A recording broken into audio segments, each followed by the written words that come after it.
Hello friends, welcome back to my channel. तो आज हम शुरू करने जा रहे हैं हमारा लॉ 4, जो कि हम द डायरी ऑफ सीओ के बारे में बात कर रहे थे।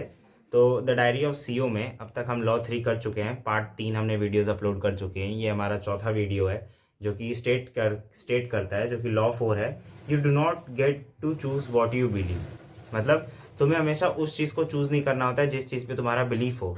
तुम्हें उसका राइट एविडेंस ढूंढना है, उसका राइट पार्ट ढूंढना है, उसके राइट कॉज ढूंढने हैं। उसके अकॉर्डिंग तुम्हें अपना सेट करना है कि तुम किस चीज पे बिलीव करोगे या किस चीज पे बिलीव नहीं करोगे। Actually this the diary of CO state law 4 states that कि we do not consciously choose our beliefs. मतलब हम खुद से अपने बिलीफ को नहीं चूज करते हैं। Instead our beliefs are shaped by the people we trust. हमारा जो बिलीफ है, हमारा जो बिलीफ सिस्टम है, वो किस चीज पे बेस करता है कि हम किस लोगों पे ट्रस्ट करते हैं, किन लोगों पे ट्रस्ट करते हैं। And the experience we grow through. Of course experience is a greater thing. भाई देखो, एक्सपीरियंस जितना भी तुम करोगे ना, तुम्हारा बिलीफ सिस्टम उतना ज्यादा ग्रो होगा या बिलीफ सिस्टम उतना ज्यादा नैरो डाउन होगा। ठीक है, जिस भी तुम फील्ड में अपना काम करना चाहते हो। ठीक है, सो these influences have a profound impact on how we form opinions, attitudes and values. तुम्हें इन्हीं सब चीजों से, मतलब जो तुम्हारा बिलीफ सिस्टम है वो बना किन चीजों से है? कुछ लोगों के एक्सपीरियंसेस से, कुछ तुम्हारे आसपास के दोस्तों से, कुछ तुम्हारे अलग अलग लोगों के मेंटल स्टेट से, कुछ तुम्हारे इन्वायरमेंट से। तुम किस लोगों के बीच में रह रहे हो, कितने लोगों के बीच में रह रहे हो, किस पर्सपेक्टिव से लोगों की तरफ देख रहे हो, तुम्हारा नजरिया क्या है, उस चीज पे तुम्हारा बिलीफ सिस्टम बनता है। And that's all. Better explanation, I let you know that we often form beliefs based on our people around us, like parents, mentors, friends, or even social media influencers. Influencer का काम ही क्या होता है? Influence करना। And these beliefs become deeply ingrained in us. उनके जो belief system होता है, वो जो मेंटल इन्फ्लुएंस करते हैं लोगों को, उसी तरीके से हमें इम्पैक्ट मिलता है उस चीज का। ठीक है, even if they are not based on solid evidence और लॉजिक। अब तुम खुद देखो, यूट्यूब पे बहुत सारा कंटेंट है, बट वो कंटेंट जो जिसने बनाया है वो खुद भी वेरीफाइड नहीं है कि वो क्या कंटेंट डाला गया, क्या नहीं डाला गया। न्यूज चैनल जैसे तुम्हारे काम करते हैं, न्यूज चैनल देखते नहीं हो भाई कि क्या सिनेरियो होता है? मतलब कुछ भी चल रहा होगा, लोगों के बीच में हल्की फुल्की भी बात होगी, उसके अंदर कुछ भी कंटेंट बना के यूट्यूब पे थंबनेल लगा देंगे, एंड देन बस मसाला मिर्च हो गया। लोगों को वही चाहिए, लोग वही देखना चाहते हैं। दैट्स ऑल, यही तुम्हारा होता है।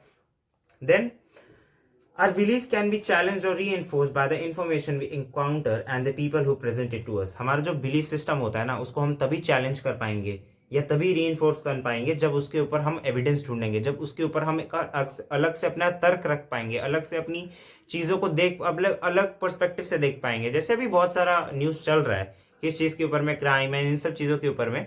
तो तुम देख रहे होगे कि हर आदमी का अलग पर्सपेक्टिव है। अगर तुम सबके पर्सपेक्टिव या सबके सिनेरियो से देखोगे तो सबका जो माइंडसेट है या सबका जो बिलीफ सिस्टम है वो उस चीज को लेके बहुत अलग है। ठीक है, however, you one day you came across like stories of successful entrepreneurs who never went to a college but thriving a business. For example, Steve Jobs, Bill Gates, Mark Zuckerberg, all college dropouts. ठीक है, created some of the world most successful companies. These new evidence challenges your old belief about the education and the success in the country. और उनके बारे में जो भी बात वो कर रहे हैं। ठीक है, so now you are faced with two options. तुम्हारे ऊपर अपना बिलीफ सिस्टम चेंज करने के लिए सिर्फ दो ऑप्शंस होते हैं। या तो रिजेक्ट द न्यू एविडेंस, तुम्हारे पास जो एविडेंस मिल रहा है, जो भी तुम्हें नई चीजें मिल रही हैं, उसको रिजेक्ट कर दो। ठीक है, फॉर एग्जाम्पल तुम्हारा कोई बिलीफ सिस्टम है कि मैं ये काम करूंगा तो मेरे को ये चीजें मिलेंगी। फॉर एग्जाम्पल, तुमने पहले से कभी सुना हो तुम्हारे एनवायरमेंट में, तो तुमने कोई काम किया और तुमको वो चीज नहीं मिली, तो यार देखो तुम्हारा बिलीफ सिस्टम तो टूटा ना। तो या तो क्या करो, जो लोग नए एविडेंस दे रहे हैं उस पुराने बिलीफ के अकॉर्डिंग, उसको तुम भूल जाओ या उसको रिजेक्ट कर दो। या तो दूसरा तरीका ये हो सकता है कि रिवैल्यूएट योर बिलीफ। जो भी तुम्हारा बिलीफ है, जो भी तुम्हारा बिलीफ सिस्टम है, उसको तुम रिवैल्यूएट करो। फॉर एग्जाम्पल, मेरा ये बिलीफ है कि जैसे ना बिल्ली रास्ता काट देती है तो दिन खराब जाता है ना, जो भी है, तो तुम इस बिलीफ को रिवैल्यूएट करो कि सच में दिन खराब जाता है, या तुम चेक करो कि सच में दिन खराब जाता है। तो तुम्हारा बिलीफ सिस्टम इससे ब्रॉड होगा। या तो नैरो, अगर कोई ऐसी चीज होगी जिसमें नैरो डाउन करना होगा तो तुम्हारा बिलीफ सिस्टम उसमें नैरो डाउन हो जाएगा। ठीक है, तो rather than directly challenging your old belief, मतलब तुम अपने ओल्ड बिलीफ के ऊपर ज्यादा चैलेंजिंग किए बिना, वी कैन फील थ्रेटनिंग, मतलब वो हो सकता है कि तुम्हारे दिमाग को थ्रेटन करे या तुम्हारे दिमाग को ट्रिगर कर जाए वो एविडेंस जो भी तुमने कलेक्ट किया है अपने अपने सेल्फ रिव्यू से। So the new evidence gradually changes your perspective. You now start the question you believe that you have held so for long. तुम उससे क्वेश्चन करना शुरू करो, अपने आप को रिवैल्यूएट करो। मान लो कि मेरा बिल्ली रास्ता काटती है, तो उसके क्या क्या एविडेंसेस हो सकते हैं, सच में कोई प्रूफ है कि नहीं है, तो तुम उसके ऊपर इवैल्यूएट करो। अगर तुम्हारे इवैल्यूएशन में उसके ज्यादा पॉइंट्स हो रहे हैं तो ऑफकोर्स वो चीज है, उसका तुम्हारा बिलीफ सिस्टम बिल्कुल चेंज हो जाएगा। बट अगर वो चीज नहीं कर रही है तो तुम अपना बिलीफ सिस्टम जो पुराना था वही ऐसे ही रख लो, क्या दिक्कत है। पर बिलीफ सिस्टम हमेशा तुम्हारा तुम्हारे एविडेंसेस के ऊपर बेस्ड होना चाहिए, तुम्हारे सेल्फ रिव्यू के ऊपर बेस्ड होना चाहिए, ठीक है। Then how to change belief. अब बिलीफ चेंज कैसे करोगे, बात इसकी आती है कि भाई बिलीफ तो भाई अपनी भैया आपने इतना इतना बता दिया, अब बिलीफ चेंज कैसे होगा। तो बिलीफ चेंज ऐसे होगा कि that expose yourself to the new and credible evidence that challenges your existing beliefs. मान लो तुम्हारा कोई एग्जिस्टिंग बिलीफ है, फॉर एग्जांपल तुम्हारे मन में कोई ऐसी बात है जो बहुत पहले से स्टबन बिलीफ है, जिद्दी, तुमने किसी जैसे पूर्वजों ने कुछ बात बोली हुई है वो भी तुम मान के चलते आ रहे हो। तो रैदर देन अगर तुम उसको बिलीफ को चेंज करना है तो तुम क्या करोगे, अपने आप को एक्सपोज करो, उस चीज में डालो, उस इन्वायरमेंट में डालो, तब तुम्हें पता लगेगा उस एविडेंस या उस बिलीफ में काम क्या हो कह रहा है, ठीक है। देन उसका जो एविडेंस सोर्स है उसकी क्रेडिबिलिटी कितनी है, मतलब वो कितना ज्यादा ट्रू है या कितना ज्यादा करेक्ट है, वो चीज उसके अंदर देखी जाती है, ठीक है। Then reflecting your own experiences. भाई देखो ये बेस्ट पॉइंट होता है, and the people around you influence your thinking. तुम जो सोच रहे हो ना उससे दूसरों को बताओ, कि अगर देखो अगर दूसरों को बताओगे ना तो इससे तुम्हारा ये होगा कि तुम्हें दूसरे का सिनेरियो जानने को मिलेगा। जब तुम दूसरे का सिनेरियो समझोगे ना तब तुम्हें पता लगेगा तुम्हारे बिलीफ सिस्टम में क्या कमी है क्या कमी नहीं है, ठीक है। And third, be open to your new perspective. भाई एक चीज है, अपने माइंड को, अपने जो भी तुम काम कर रहे हो उसको हमेशा ओपन रखो, ठीक है। अपने माइंड को हमेशा ओपन रखो, नई नई चीजें सीखो, ठीक है। पर्टिकुलरली एक चीज पे मत बैठो, ठीक है। रिलाई एक चीज पे नहीं करते हैं, हमेशा नई चीजें सीखते रहते हैं, उसके अकॉर्डिंग काम करते हैं, ठीक है।